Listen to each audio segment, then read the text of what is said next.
মতুয়াদের বিপুল ভোটে বৈতরণী পার করে 2021 সালে বিধানসভা নির্বাচনে বনগাঁ উত্তরের বিজেপি বিধায়ক হয়েছিলেন অশোক কীর্তনিয়া। এবছরও তিনি বিজেপি প্রার্থী। আমাদের সাথে এই মুহূর্তে রয়েছেন বনগাঁ উত্তরের বিজেপি প্রার্থী অশোক কীর্তনিয়া। ওনার সাথে কথা বলবো। নমস্কার। নমস্কার। প্রথমে জানতে চাইবো, সামনে নির্বাচন আর মাত্র একদিন বাকি। এবছর নির্বাচনে বিজেপি প্রার্থী হিসাবে প্রধান ইস্যু কি বলবেন? প্রধান ইস্যু বনগাঁর আমজনতার যে বনগাঁর যে শিল্পী, বনগাঁর যে কৃষ্টি, বনগাঁর যে কালচার, বনগাঁর যে অর্থনীতি বিগত 15 বছরে ধ্বংস হয়েছে তৃণমূল দ্বারা। ভারতীয় জনতা পার্টি ক্ষমতায় আসছে।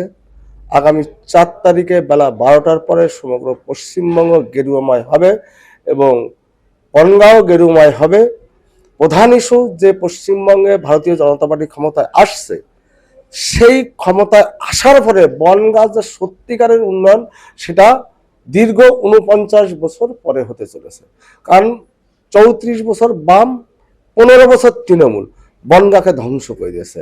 আমাদের মূল লক্ষ্য, মূল উদ্দেশ্য বনগাঁকে সোনার বনগাঁ তৈরি করার লক্ষ্য। পাশাপাশি জানতে চাইবো যে বনগাঁতে তেমন বড় কোনো শিল্প নেই, বেশিরভাগ মানুষই সীমান্ত বাণিজ্যের সাথে যুক্ত। এখানে আমদানি রপ্তানির সাথে ট্রান্সপোর্ট সবটাই প্রায় তলানিতে ঠেকেছে। কি বলবেন এই ব্যাপারে? এর জন্য সম্পূর্ণ দায়ী তৃণমূল। শুনে নিন, বনগাঁর আর্থ সামাজিক ব্যবস্থাটা ধ্বংস করেছে তৃণমূল। আজকে বনগাঁর কোনো শিল্প নেই। বনগাঁর একমাত্র শিল্প ছিল পেট্রাপোল বর্ডারকে কেন্দ্র করে টাক শিল্প, এবং টাক শিল্পের সাথে হাজার হাজার শ্রমিক, ড্রাইভার, হেল্পার, ক্লিয়ারিং এজেন্ট সবাই জড়িত ছিল।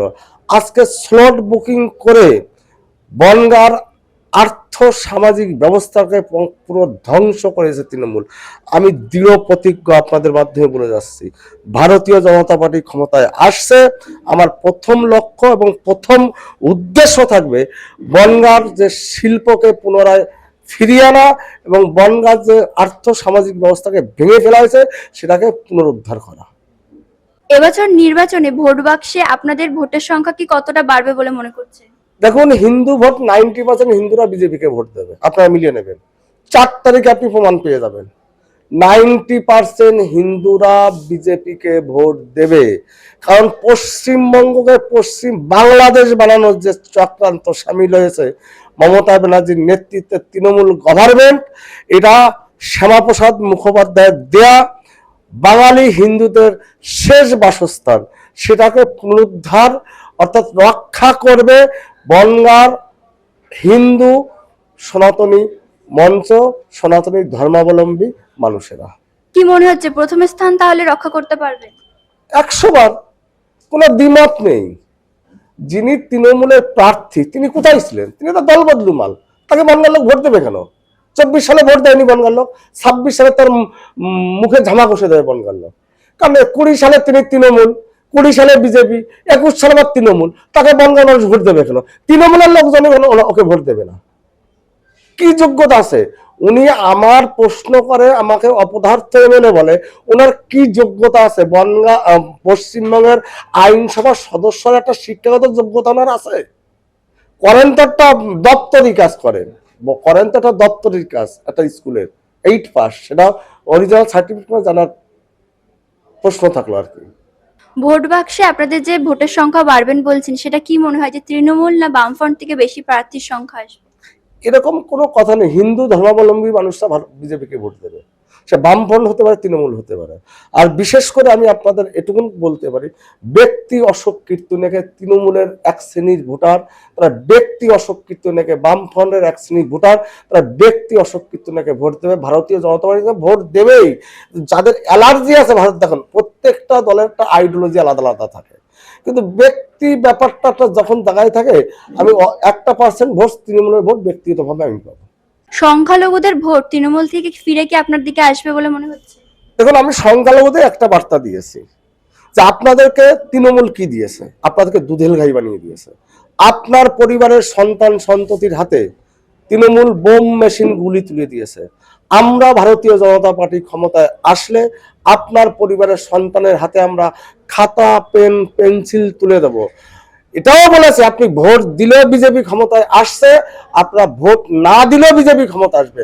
আপনারা চিন্তা ভাবনা করবেন আপনি আপনার মূল্যবান ভোটটা ভারতীয় জনতা পার্টিকে দেবেন কি দেবেন না, সম্পূর্ণ সেটা ব্যক্তিগত মতামত আপনার। এসআইআর এর পর কি মতুয়ারা নাগরিকত্ব পাবেন, কি বলবেন? সেটা গতকালকে প্রধানমন্ত্রী, বিশ্বের সর্বশ্রেষ্ঠ নেতা, ভারতবর্ষের ইতিহাসের সর্বশ্রেষ্ঠ প্রধানমন্ত্রী কালকে বলে দিয়ে গেছে। ঠাকুরনগরে এসে, বনগাঁ সাংগঠনিক জেলার ঠাকুরনগরে এসে সেটা বলে দিয়ে গেছেন, কোন মতুয়া উদ্বাস্তু সম্প্রদায়ের মানুষ বেনাগরিকত্ব থাকবেন না। যে অভিশাপ তাদের, আজকে যে তৃণমূল যে গর্ভ থেকে জন্মগ্রহণ করেছে অর্থাৎ কংগ্রেস, তাদের অভিশাপ যেটা লিখে দিয়েছিল কপালে, সেই অভিশাপ থেকে মুক্তি দিয়েছেন ভারতবর্ষের যশস্বী প্রধানমন্ত্রী ও স্বরাষ্ট্রমন্ত্রী নেতৃত্বে। তিনি কালকে কথা দিয়ে গেছেন কোন উদ্বাস্তু মতুয়া সম্প্রদায়ের মানুষকে তিনি বেনাগরিকত্ব হতে দেবেন না। এতটা দৃঢ় প্রত্যয় সরে বলেছেন এবং আমাদের দৃঢ় বিশ্বাস থাকবে ভারতবর্ষের কোনো মতুয়া উদ্বাস্তু সম্প্রদায়ের মানুষ ভারতবর্ষ থেকে কখনোই যাবে না। এবার তাহলে সরকার কারা গড়বে, কি বলবেন?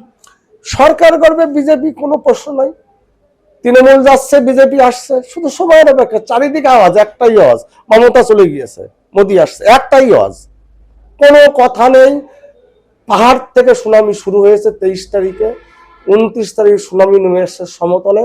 29 তারিখে বিকেল যখন ভোট শেষ হবে, তৃণমূলকে বঙ্গোপসাগরে ধুয়ে মুছে সাফ করে নিয়ে বঙ্গোপসাগরে ছুড়ে ফেলে দেবে। আপনি জিতলে বিধায়ক হিসাবে এলাকার মানুষের জন্য কি কি কাজ করবেন? আমার প্রথম লক্ষ্য থাকবে বনগাঁর মানুষের আর্থসামাজিক ব্যবস্থা ফিরিয়ে আনা। মায়েরা বোনেরা যেভাবে মমতা ব্যানার্জি একজন মহিলা মুখ্যমন্ত্রী হওয়ার পরে বলেছেন যে মায়েরা কেন 8টার সময় বাইরে থাকবে, আমাদের লক্ষ্য থাকবে মায়েদের এবং বোনেদের তারা রাত 12টা অবধি রাস্তায় থাকতে পারে। বনগাঁর ঘরে ঘরে পানীয় জল পৌঁছিয়ে দেবো। বনগাঁর একটা বড় প্লে গ্রাউন্ড হবে, আপনি লিখে নেন কথাটা, আমি বলে দিয়ে গেলাম আজকে। বনগাঁ একটা 100 একর জমি আমরা একটা প্লে গ্রাউন্ড করবো, সেটা আপনি লিখে নেন। এবার বনগাঁর হাসপাতালে সত্যিকারের উন্নয়ন হবে, এখানে একটা মেডিকেল কলেজ হবে, যে মেডিকেল কলেজে বনগাঁর কোনো রোগী ভর্তি হওয়ার পরে সে কখনো বনগাঁর বাইরে যে ট্রিটমেন্টের জন্য যাওয়ার প্রয়োজন হবে না তার। রবিবার মতুয়াগড়ে জনসভা মঞ্চ থেকে বিজেপি প্রার্থীদের সমর্থনে প্রধানমন্ত্রী নরেন্দ্র মোদীকে মতুয়াদের জন্য নাগরিকত্বের প্রতিশ্রুতি দিতে শোনা যায়। এবার দেখা যাক 4 তারিখে ঠিক কি হয়, বনগাঁর মানুষ কি রায় দেয়। ক্যামেরায় পার্থসারথী নন্দীর সঙ্গে অর্পিতা বণিক, দেশের সময়।